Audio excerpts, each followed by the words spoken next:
Halo guys, welcome back again to my channel. Bersama saya Hansen di sini dan seperti biasanya setiap harinya saya akan buatkan video seputar cryptocurrency. So bagi teman-teman yang tertarik seputar cryptocurrency, boleh aja langsung bantu saya like dan juga subscribe. Jangan lupa juga untuk hidupkan lonceng notifikasinya supaya teman-teman gak ketinggalan update terbaru seputar cryptocurrency. Oke, pada hari ini guys kembali kita akan bahas seputaran Bitcoin dan seperti biasa kita akan mulai dari coin market cap terlebih dahulu. Pada hari ini secara global market cap crypto berada di angka 1,96 triliun dolar atau turun sekitar 0,59%. Nah, Bitcoin sendiri berada di angka 41.939, Ethereum 3.113, Binance Coin 433, Solana 142, kemudian Cardano 1,19, XRP 0,75, Terra Luna 68 dolar dan Polkadot dari urutan ke-10 dengan harga 24,28 dolar. So hari ini kita melihat overall market terkoreksi 2 hingga 4%, kecuali Bitcoin dan Solana ya guys. Dan top performer hari ini tentunya di Solana dengan kenaikan 2,57%. So itu adalah outlook sementara dari beberapa top coin yang ada. Sekarang kita masuk dulu ke beberapa berita dan data terbaru hari ini. Pertama, disebutkan di sini, will this time be different? Bitcoin ice drop to 35k as Bitcoin price pen that cross. Jadi kalau misalnya kalian menggunakan exponential moving average 50 dan 200, maka hari ini di daily chartnya Bitcoin, kalian akan menemukan indikasi dead cross. Dimana secara teori, jika EMA 50 itu menyilang ke bawah EMA 200, maka kita sebutnya sebagai dead cross. Sebaliknya, apabila EMA 50 menyilang ke atas EMA 200, kita sebut sebagai golden cross. So, dead cross secara teori tentunya adalah bearish gitu ya. Tetapi menariknya, kalau misalnya kalian perhatikan, terakhir kali kita mendapati dead cross itu di pertengahan bulan Juni. Pada saat itu kita mendapati koreksi besar. Dan koreksinya cukup lama ya, berbulan-bulan dari bulan pertengahan April hingga bulan Juli. Tetapi yang perlu kalian notice adalah dead cross yang baru terjadi itu di pertengahan bulan Juni. Itu berarti udah di akhir dari koreksinya. Inilah kenapa moving average itu disebut sebagai lagging indicator atau indikator yang biasanya sedikit agak telat gitu ngasih indikasinya. Jadi kalau misalnya kalian mau mengambil keputusan investasi, saya sarankan tidak menggunakan hanya satu indikator sekali lagi. Dan juga ini termasuk ya guys, EMA termasuk. Jangan hanya kalian ambil keputusan hanya karena mungkin kalian ngeliat dead cross, golden cross, kalian otomatis buy dan sell. Karena kalau kalian lakukan itu, menurut saya sedikit riskan gitu ya. Menurut saya lebih baik kalau misalnya kalian memang pengen menggunakan EMA, lalu pengen trade berdasarkan dead cross dan golden cross, kalian harus padukan juga dengan price action gitu. Nah, kalau misalnya anggapan kalian trade di sini, anggap saja kalian melihat ada dead cross, kemudian kalian sell tanpa ada alasan yang jelas, hanya karena dead cross, kalian langsung sell gitu ya, tanpa mempertimbangkan price action-nya. Maka yang terjadi berikutnya adalah apa? Kita malah mendapati rally di sini. Oke, dan kita kembali mendapati golden cross. Ya kan? Dan sebaliknya, kalau misalnya baru golden cross di sini, kalian tiba-tiba buy tanpa ada alasan, ya kalian mungkin mendapati kenaikan sedikit, tapi pada akhirnya kita juga terkoreksi gitu ya. Jadi sekali lagi, kalau misalnya kalian pengen trade berdasarkan indikator EMA, kalian juga harus padukan dengan yang lainnya gitu. Ini juga kalian bisa buktikan dengan chart yang satunya di sini. Ini adalah chart di tahun 2020 bulan Maret. Di mana waktu itu kita mendapati Black Swan event, di mana kita mendapati Bitcoin dropnya cukup parah guys. Dan kalau misalkan kalian perhatikan di sini, indikator EMA-nya itu dalam 3 bulan saja, dari bulan Februari sampai bulan Mei, kita mendapati ada 3 penyilangan. Di sini ada golden cross, di sini ada dead cross, di sini lagi golden cross. Jadi dalam 3 bulan saja, kita mendapati ada 3 penyilangan. Oke? Dan indikator moving average itu paling tidak efektif kalau kita gunakan dalam keadaan market yang sideways gitu ya. Jadi kalau kalian perhatikan di sini kita cenderung dalam keadaan sideways. Nah, inilah kenapa kalian tidak boleh hanya menggunakan satu indikator dalam mengambil keputusan investasi. Kalian harus padukan juga dengan yang lain, price action-nya seperti apa. Kalian juga harus tahu kelebihan kekurangannya. Kalau misalnya anggapan moving average gitu kan, kelemahannya tidak boleh dalam keadaan market sideways. Ya kalau misalnya kalian perhatikan price action-nya dalam keadaan sideways, ya berarti kalian nggak boleh pakai dong, ya kan?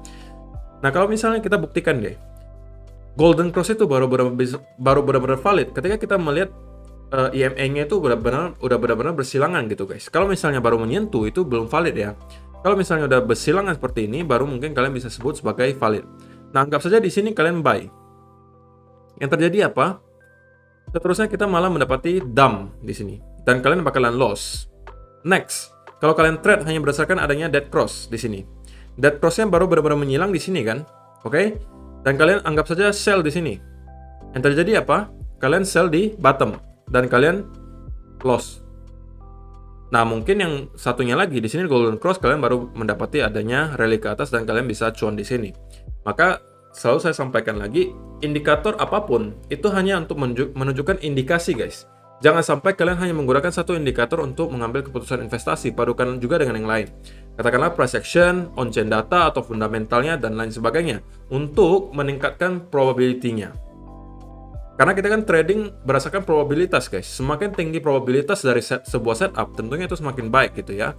Jadi kalau misalnya kalian hanya menggunakan satu indikator untuk mengambil keputusan investasi, menurut saya itu sedikit agak riskan. Oke? Jadi itu adalah berita pertama.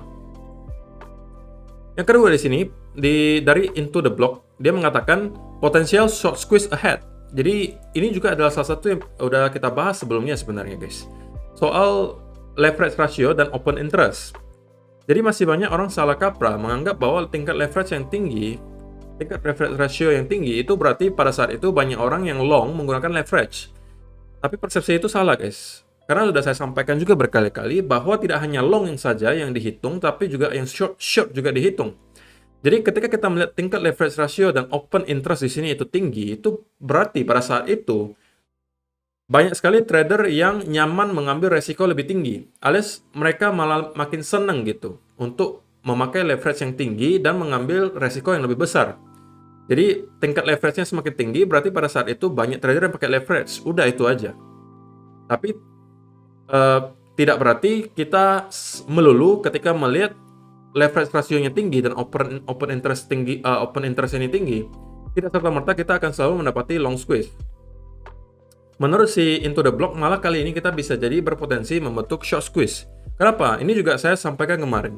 Kalau misalnya kalian perhatikan, tingkat leverage ratio di bulan Mei kemarin sampai bulan Juli, itu kita juga mendapati ada peningkatan yang signifikan. Sedangkan harga Bitcoin gimana? Harga Bitcoin terus ditekan turun. Sampai pada akhirnya kita mendapati rally di sini bulan Juli, dan yang terjadi apa? Walaupun tingkat leverage ratio-nya yang tinggi di sini, kita bukan mendapati long squeeze, tetapi yang kita dapati apa? Short squeeze. Oke? Karena price-nya rally di sini, kemudian kalian melihat open interest-nya menurun dan juga leverage ratio-nya juga menurun. Itu kita sebut sebagai short squeeze. Dan kali ini, menurut si Into the Block, kita juga bisa jadi mengulang hal yang sama. Saya pribadi juga cenderung setuju gitu ya. Tentunya harus dipadukan juga dengan price action pastinya, guys. Oke? Nah, kalau misalnya kita mendapati ada break dari salah satu major resistance, katakanlah mungkin kita mampu break lagi dari angka 47.000 ke atas, bisa jadi kita malah akan mendapati short squeeze. Karena kita melihat tingkat leverage ratio sekarang udah tinggi banget. Dan di dalamnya itu bukan hanya orang yang long, tapi yang short juga udah mulai banyak gitu. Jadi bisa jadi kita akan mengulang hal yang sama di bulan Juli. Apakah menurut kalian kita akan kembali mendapati long squeeze atau malah sebaliknya, guys? Kita malah akan mendapati lagi long squeeze. Saya pengen tahu komentar kalian di kolom komentar di bawah. Oke, sebelum dilanjut, bagi kalian-kalian yang lagi pengen cari platform untuk trading, saya sarankan kalian mencoba Bybit, karena di Bybit menurut saya chartnya itu paling stabil, tidak ada wick-wick panjang seperti di exchange-exchange lainnya. Kemudian kedua, di Bybit itu lagi banyak-banyak banget promo-promo yang bisa menghasilkan kalian uang gratis, terutama di launchpad-nya. Kemudian juga ada launch pool, kemudian bisa staking juga dan lain sebagainya di Bybit. So kalau misalnya kalian pengen tertarik, kalian silakan klik link yang ada saya sediakan di bawah untuk daftar di Bybit, dan kalau misalnya kalian menggunakan link tersebut dan melakukan deposit, kalian akan mendapatkan berbagai bonus menarik. So silakan diklik link di bawah dan daftar sekarang di Bybit. Kemudian di sini disebutkan oleh Michael van de Poel, still looking at a scenario like this on Bitcoin, combined with the fact that we're hitting heavy lows on the sentiment indicator, plus literally nobody is expecting anything of upside to be happening anymore. Nah, dia mengatakan bahwa justru sekarang itu adalah fase di mana orang-orang udah start kayak hampir semua orang sekarang mengatakan, wah ini kayaknya berabe nih, kita bakalan bearish, kita bakalan drop lagi ke 30.000, ke 20.000, ke 10.000 gitu kan. Kalau misalnya kalian masih ingat, ini juga adalah sentimen yang sama yang terjadi juga di bulan Mei kemarin. Di sekitaran sini. Dimana waktu itu adalah narasinya soal GBTC unlock. Dan banyak orang expect apa? Kita akan ke 25, ke 20, 15 gitu kan. Dan pada saat itu hampir semuanya udah merasa oke lah, kita mungkin akan drop lagi deh. Hampir semua udah mengatakan seperti itu. Bahkan orang yang paling bullish sekalipun sudah mulai kayak ragu-ragu gitu. Apakah memang akan ada reversal ataukah kita malah akan drop. Nah, justru pada saat itulah kita mendapati tiba-tiba ada rally ke atas. Nah, sekarang menurut saya sentimennya juga mirip. Dan Michael van de Poppe mengatakan, dia justru lagi nyari kondisi kayak gitu, di mana indikator sentimen yaitu Greed and Fear Index itu lagi dalam keadaan yang sangat rendah. Terakhir kali kita lihat 10 alias extreme fear gitu ya.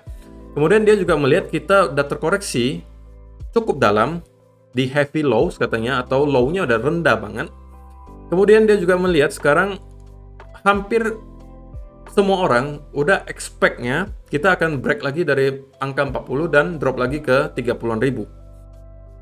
Jadi menurut dia justru saat-saat seperti ini adalah saat-saat yang terbaik bagi orang-orang yang pengen start untuk akumulasi.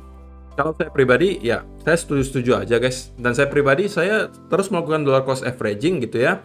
Jadi saya tidak terlalu pusing juga, mau dia break, mau dia enggak. Seperti yang sudah saya sampaikan, saya terus melakukan dollar cost averaging. Dan kalau misalnya dipikir-pikir ya sebenarnya seperti itu ya guys, bahwa sentimen sekarang juga mirip seperti yang bulan Juli kemarin. Setelah kita mendapati ada koreksi cukup lama, kemudian orang-orang udah mulai kayak males gitu kan, pengen masuk ke Bitcoin karena harganya nggak gerak-gerak. Kemudian kita udah koreksinya dalam banget, kemudian udah start orang-orang mengatakan kita akan ke 10.000, 15.000, udah orang-orang udah pada ketakutan lah, istilahnya sentimennya udah low banget. Pada saat itulah biasanya kita akan mendapati relief rally ke atas. Ya semoga itu terjadi di sini gitu ya guys ya. Dan yang terakhir, inilah kenapa kalian tidak boleh mengambil keputusan investasi hanya atas dasar omongan orang lain guys. Si Coin Mamba ini kemarin mengajak para follower-followernya, dia mempunyai 200.000 follower, untuk membeli Phantom di kurang lebih angka $2.8. Oke? Dan di sini dia dihujat gitu ya. Kenapa? Karena banyak orang mengikuti thread dia tanpa melakukan analisa sendiri. Kemudian semua ikutan sangkut. Dia pribadi sangkut dan floating loss kurang lebih $194.000. Berarti kurang lebih hampir 3 miliar gitu ya. Dan di sini banyak sekali komentar-komentarnya. Mereka rata-rata juga banyak yang loss. Nih ada 1.700 lossnya, ada 100.000 bahkan. Kemudian juga ada yang malah cuan karena ini belinya masih rendah banget. Dan ada yang short malah. Dan inilah kenapa guys, kalian jangan sampai mengikuti rekomendasi dari orang, kemudian kalian tidak melakukan riset sendiri. Yang terjadi apa? Kalau misalnya ternyata analisa dia salah, kalian mau nyalahin siapa? Kayak si Coin Mamba ini, ya nggak mungkin dia tanggung jawab juga. Kalau misalnya kalian rugi $100.000 misalnya, ya nggak mungkin dia gantiin $100.000 kalian. Oke? Jadi kalau misalnya kalian pengen jadikan rekomendasi orang sebagai tambahan informasi, itu boleh. Tapi jangan sampai kalian mengikuti persis rekomendasi dari dia sebelum kalian melakukan riset sendiri. Kecuali setelah riset, kalian juga menemukan hasil yang persis dengan analisa dia. Oke lah, kalian boleh mengikuti persis. Tapi kalau ternyata berbeda, ya jangan sampai kalian ikuti. Dan sekali lagi, kalau misalnya kalian perhatikan di sini, dia sepertinya tidak memakai stop loss. Ini juga menurut saya adalah kesalahan besar. Kecuali kapital kalian nggak habis-habis, alias uang kalian bisa didepo terus, kalian untuk nahan floating loss bisa didepo terus, itu mungkin bisa gitu ya. Tapi kalau uang kalian pas-pasan, kemudian over leverage, kemudian kalian nggak pakai stop loss, ya sudah, tinggal menunggu waktu gitu guys. Oke? Jadi ini adalah sekali lagi bukti bahwa yang namanya influencer itu ya, kalian terima informasinya boleh, tapi harus disaring gitu guys. Dari saya juga sama. Kalau ada yang baik ya kalian ambil. Kalau misalnya kalian merasa itu tidak baik, ya jangan kalian ambil, disaring dulu guys. Dan lakukan riset sendiri sebelum kalian melakukan keputusan investasi. Karena uangnya uang kalian, tanggung jawabnya tanggung jawab kalian. Oke? Oke, jadi kita langsung masuk aja ke chartnya Bitcoin. Dan kita mulai dari daily chart terlebih dahulu ya guys. Dan ini adalah yang tadi diomongin, bahwa ini kita mendapati ada indikasi dead cross, oke? Dimana ini EMA 50-nya udah mulai start menyilang ke bawah EMA 200. Dan yang tadi saya sebutkan adalah yang ini guys. Terakhir kali kita mendapati ada dead cross itu di sini. Ini. Nah, kalian belum boleh mengatakan dead cross ini valid ketika dia baru menyentuh guys. Belum boleh. Karena bisa jadi ketika menyentuh dia kembali naik ke atas gitu kan. namanya cross berarti harus ngilang dulu kan. Nah, berarti dia baru fix menyilang sebenarnya di sekitaran sini. Nah, berarti candlenya kurang lebih anggapan yang di sekitaran sini lah ya. Nah, anggapan kalian trade di area di sekitaran sini, kalian sell gitu ya. Di sini. Apa yang terjadi? Kalian malah akan mendapati loss gitu. Kenapa? Ya karena kalian tidak padukan dengan price action. Oke? Jadi kalau misalnya kalian melihat secara price action, justru di sini kita udah membentuk semacam pattern gitu.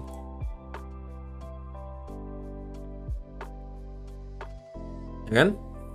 Nah, kalau misalnya rupanya kita breakdown dari pattern ini, mungkin kalian mempunyai alasan yang lebih kuat untuk melakukan sell. Karena kenapa? Ada dead cross, kemudian kita breakdown dari sebuah pattern. Kalian mempunyai dua alasan. Tapi kalau kalian hanya sell ketika mendapati dead cross, ya kalian riskan gitu guys. Bukan berarti nggak bisa cuan, tapi riskan gitu. Dan dalam hal ini kemungkinan kalian akan loss gitu ya. Dan kali ini kita juga mendapati potensial dead cross. Sekali lagi, menurut saya ya dead cross itu ya sebagai kita jadikan sebagai tambahan informasi saja. Oke? Dan secara teori memang itu bearish. Tapi menurut saya konfirmasinya bahwa kita akan mendapati koreksi lebih dalam, mungkin nanti akan di weekly chart sekali lagi. Kalau misalnya nanti weekly chart tidak mampu bertahan di atas angka 40.000, katakanlah kita close di bawah angka 40.000 di sini. Patokannya di weekly chart ya guys ya. Kalau misalnya kita mampu close di bawah angka 40.000, menurut saya itu adalah indikasi yang tidak terlalu baik dan menurut saya kita berpotensi untuk kembali revisit ke angka 30.000. Oke? Dan kalau misalnya kita melakukan hal seperti ini, weekly chart kita close di bawah angka 40.000, nah mungkin kalian baru boleh start mengatakan, oh, ini saya ada dapat dua alasan untuk sell nih. Pertama, ada dead cross. Kedua, kita udah break dari major support. Kemudian mungkin ada lagi pattern continuation, bearish continuation. Nah, kalian mempunyai 3 alasan misalnya, baru kalian short. Itu lebih buy, karena probabilitasnya pasti lebih tinggi karena kalian mempunyai alasan yang lebih banyak. Jangan sampai kalian mengambil keputusan investasi hanya karena baru ada dead cross. Sekali lagi saya ingatkan, oke guys. Kemudian di short term time frame atau time frame yang lebih kecil, kita bisa melihat sekarang bahwa kita bertahan cukup baik di sekitaran area major support di 40 ribuan. Tentunya ini juga udah saya pernah bahas kemarin-kemarin ya, soal saya expect akan adanya bounce di sekitaran area ini, karena menurut saya pasti banyak orang ngantri di sekitaran sini untuk buy gitu ya. Dan untuk sementara kita juga mendapati 2 kali bounce. Dan untuk hari ini kita juga melihat price action-nya terlihat cukup baik gitu ya. Dan di 15 minute chart kita juga sekarang berpotensi membentuk ya mungkin semacam bullish pennant kecil di sini. Oke, dan kalau kita break dari sekitaran area ini, bisa jadi kita akan mendapati continuation movement. Oke. Ke sekitaran arah 43.000 sebagai next area major resistance. Oke. Kalau misalnya kita pengen membicarakan soal continuation lagi ke atas, maka yang harus kita tunggu adalah apa? Ya, tentunya sebuah pattern reversal.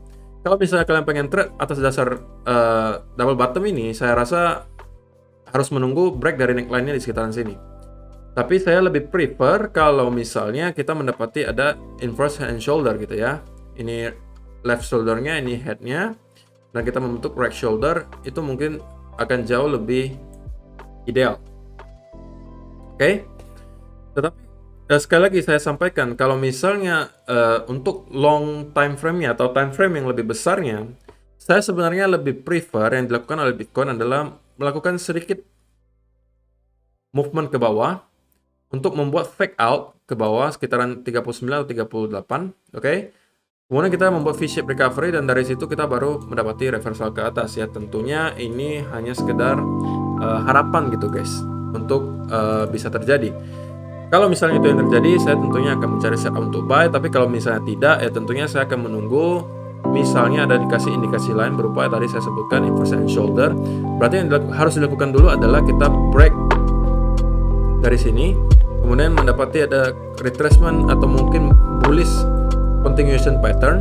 Nah dari sini mungkin kita baru bisa mengatakan, oh kita ada 2 indikasi. Pertama ada pattern reversal disertai oleh pattern bullish continuation di sekitaran sini. Nah mungkin kalian bisa short term untuk masuk ke Bitcoin. Tapi bukan financial advice, ini Saya hanya sebutkan apa yang akan saya lakukan. Dan kalau misalnya ini kita mendapatkan inversion shoulder, saya cukup yakin kita akan at least revisit ke sekitaran angka 46 sampai 47 ribu. Tentunya hadangan utama masih ada di 43 ribu. At least kita harus mampu break dari sana dulu menurut saya, baru kita bisa membicarakan soal 47 ribu. Tapi sebelum itu terjadi, tentunya saya masih suka-suka aja kalau misalnya Bitcoin kembali down dan membentuk skenario yang tadi saya katakan.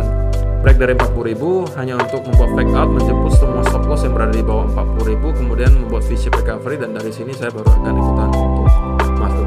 So itu aja sih untuk hari ini guys. Terima kasih yang sudah menonton sampai selesai. Semoga bermanfaat video hari ini dan kita akan bertemu lagi di video yang berikutnya. Bye bye.